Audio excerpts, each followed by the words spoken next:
Anthony walked into the restaurant with a diamond ring in his pocket and a woman on his arm, but left humiliated, broke, and alone. His credit card declined, his fiancée stormed out, and every eye in the room watched him crumble. I was just the waitress who served their table.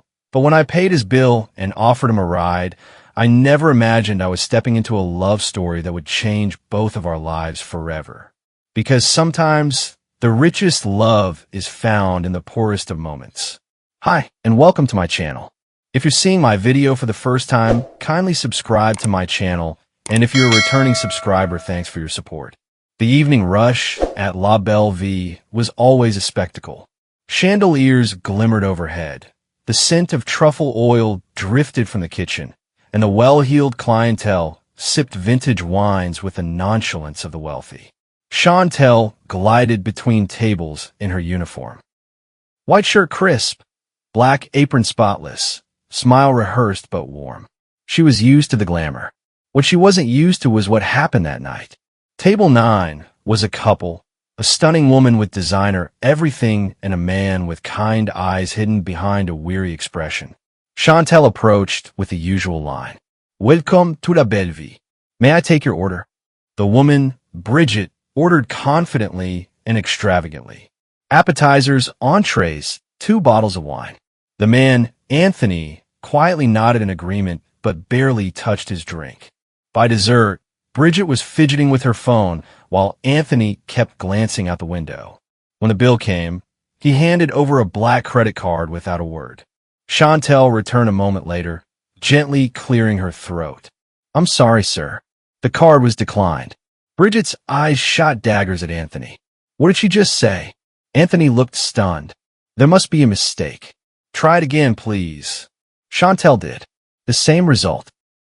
Bridget stood up, so suddenly her chair scraped across the marble floor. "I should have known.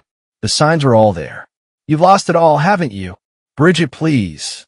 She cut him off. "I didn't sign up for this. I need a man, not a charity case." And just like that, she stormed out, leaving Anthony red-faced, slouched in his seat, and painfully alone. Customers turned to stare. Whispers bubbled up.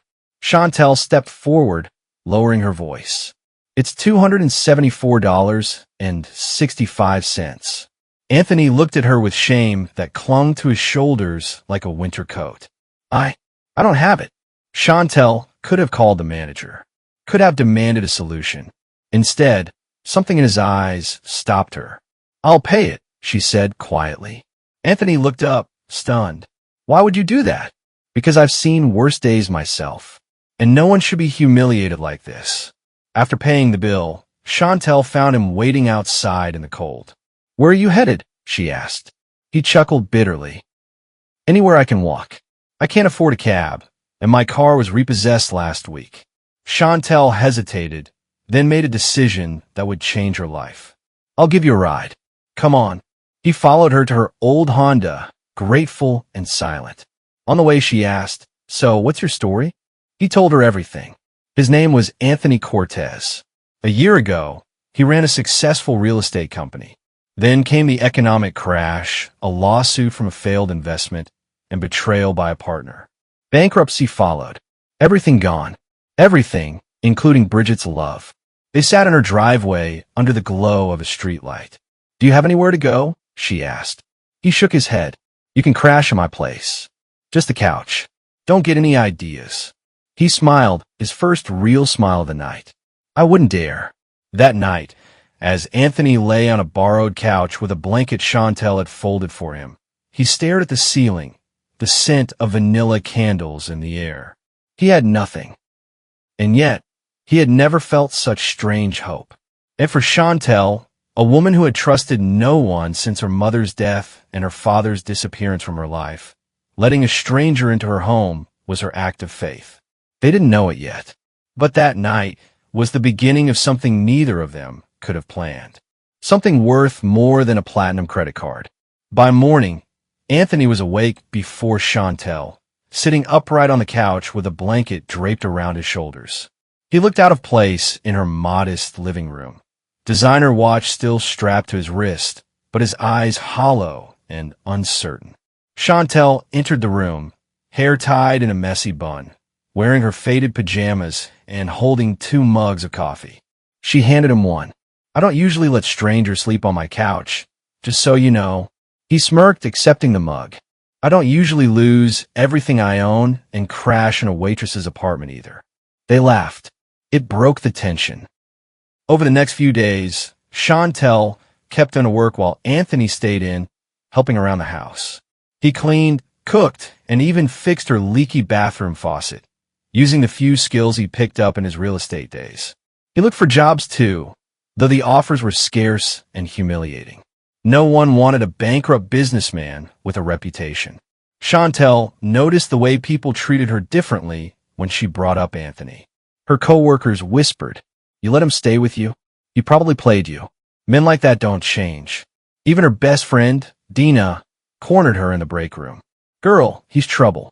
You're always saving people who end up hurting you." But Chantel didn't listen. Not this time. Anthony was different. He never asked for pity. He washed dishes. He folded laundry. He listened. One night, as they sat eating instant noodles, her end-of-the-month special, Anthony cleared his throat. "I want to pay you back. All of it. The bill, the food, the roof over my head." She waved it off. "Don't worry about it." "No," he insisted. "It matters to me." Chantel studied him. The man who had once worn tailored suits and dined in luxury now sat in sweatpants, sipping broth from a cracked bowl, and still had his pride. "There's a small development company hiring junior consultants," she said. "One of our customers is the owner's wife. I can put in a word." Anthony's eyes lit up with the same glint she saw the night he smiled for the first time.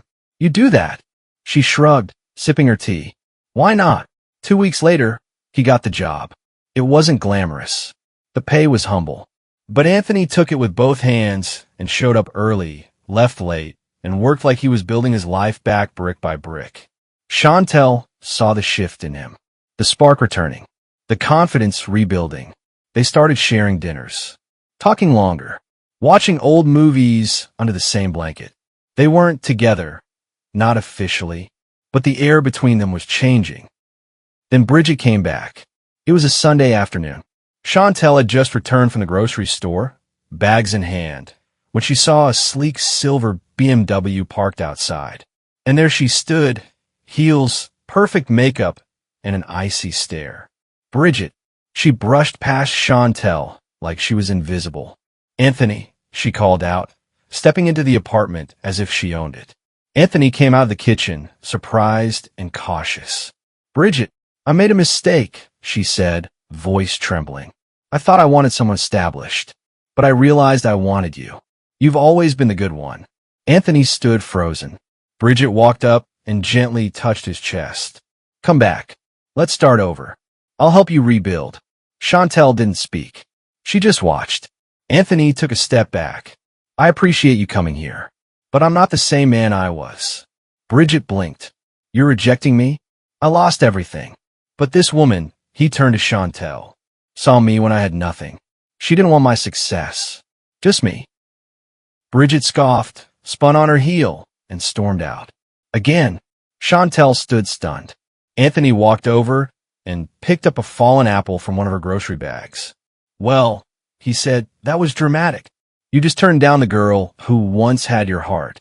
"She may have had my heart," he replied softly, "but you held it when it was broken." That night, they sat side by side on the couch, the silence warm and unspoken. Chantel had once been the girl who watched love stories happen to other people. The girl who took orders, not risks. But now, her quiet kindness had started to grow something real. They didn't kiss. Not yet. But their hands brushed, and neither pulled away. And that was enough to know something had begun. 6 months later, Anthony no longer slept on Chantel's couch. He had moved into a small apartment 2 blocks away, modest but neat, paid for by his steady income at the consulting firm. He still dressed plainly, but he wore his new life with quiet dignity. And though they lived separately, he was at Chantel's almost every evening. They cooked together, talked about their days, sat on the same old couch where everything began. Theirs wasn't a whirlwind romance filled with red roses and champagne. It was slow, safe, rooted in honesty and built on days of struggle and small triumphs. One Friday afternoon, Anthony showed up at La Belle Vie in a navy blue shirt and jeans, waiting for Chantel to finish her shift. Her coworkers raised their eyebrows, but the whispers had stopped. Everyone knew now. Chantel hadn't been foolish. She had been brave. As she emerged from the back, apron in hand, Anthony smiled and held out a takeout bag. "You look tired. Thought I'd bring dinner." She chuckled.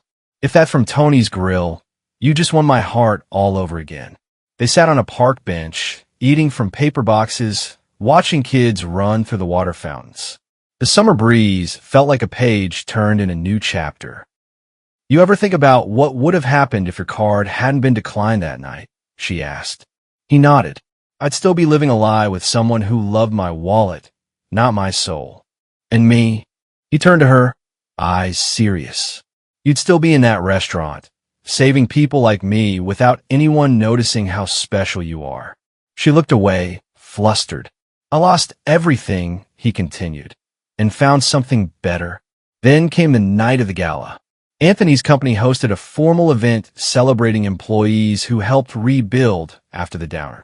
To everyone's surprise, Anthony was one of the honorees. He invited Chantel as his date. She almost refused. "I'm a waitress, Anthony. Not exactly gala material. You're the reason I even have a suit to wear again." So she went, in a thrifted but elegant black dress. Hair pinned up, heart pounding. People stared, of course. The polished crowd wondered who she was. But Anthony never left her side. He introduced her to everyone proudly. "This is Chantel," he said again and again. "She saved my life." When he took the mic to receive his award, the room quieted. "I used to believe success was about money and reputation," he began.